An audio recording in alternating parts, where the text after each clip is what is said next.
Tourism Month, annually celebrated in September, provides a month-long focus on the importance of the sector to our economy, but also highlights tourism's value to our culture and social value and capital. The celebration also raises awareness of tourism's role in job creation and cultural exchange while exposing young people to the industry and its potential career opportunities. Tourism also aims to encourage domestic travel and highlight the country's diverse attractions, experiences, and unique heritage.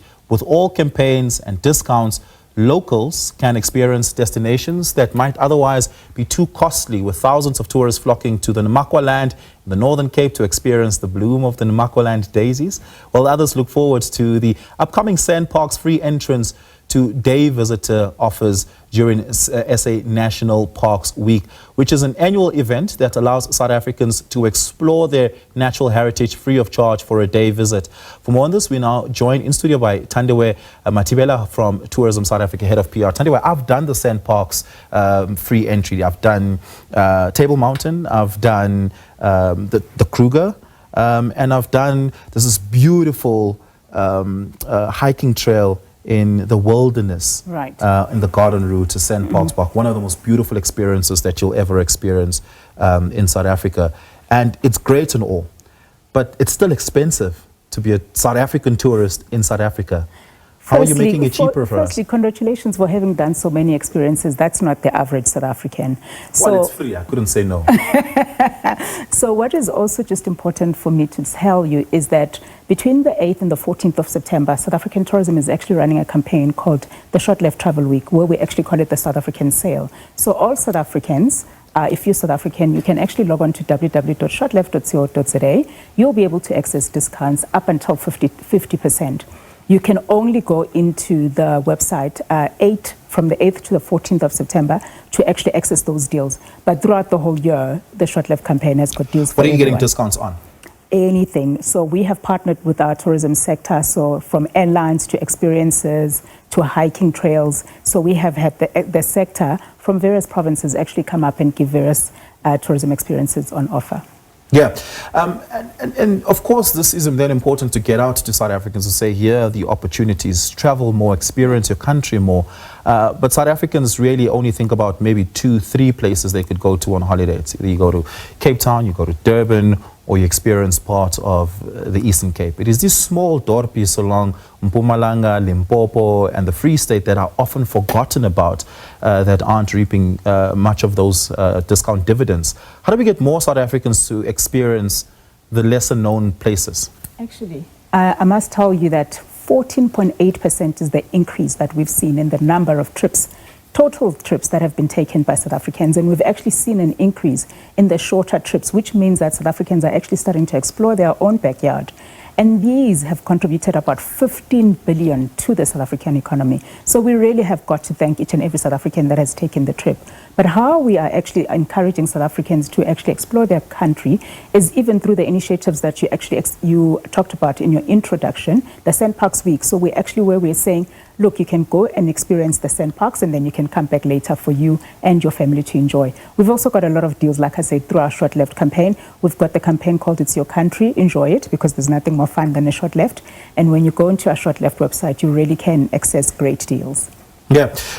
Let's talk about how much the average South African family spends on holiday. Do we have an idea?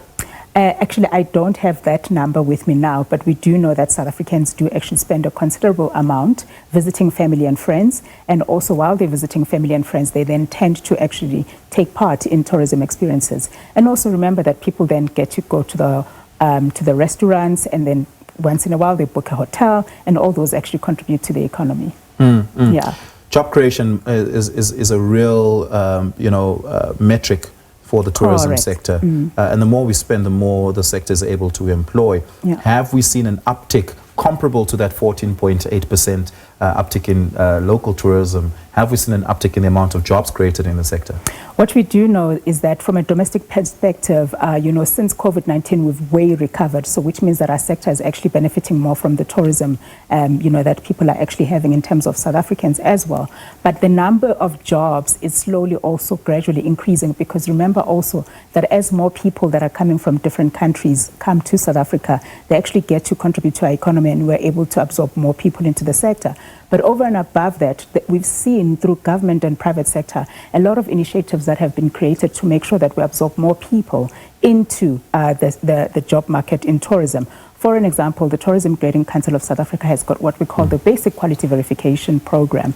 So what the Basic Quality Verification Program is that if you've got a house in the township, we actually train you and make sure that that house can actually be able to welcome tourists that are coming from elsewhere. So suddenly we allowing you to take part in the economy.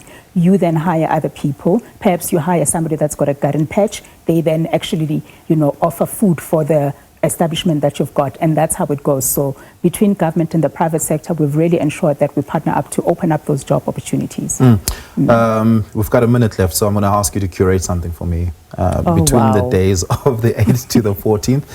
I've got about 7,000 rand to spend. Where should I go? What should I do? Actually explore a smaller province that you haven't, because to your point, there are lots of quirky, charmy, smaller places that you can actually enjoy more of. If you can go to the coastal towns, there's still something to enjoy, even though it is very much something that other people would do.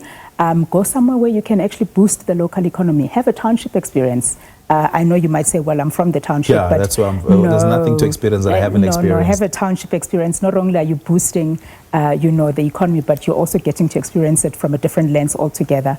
And also, I can't think of anything else, but there's always something to do in South Africa, and there's lots to do. And there's go on an event, because if you go to an event, it means you're actually crossing, you go to another province, and that way you really are boosting the economy. Yeah. That website again, it's shortleft.co.za, or you can go to www.southafrica.net. Yeah. Thandiwe, thank you so much for that. Really do appreciate it. Thandiwe is the head of PR for SA Tourism.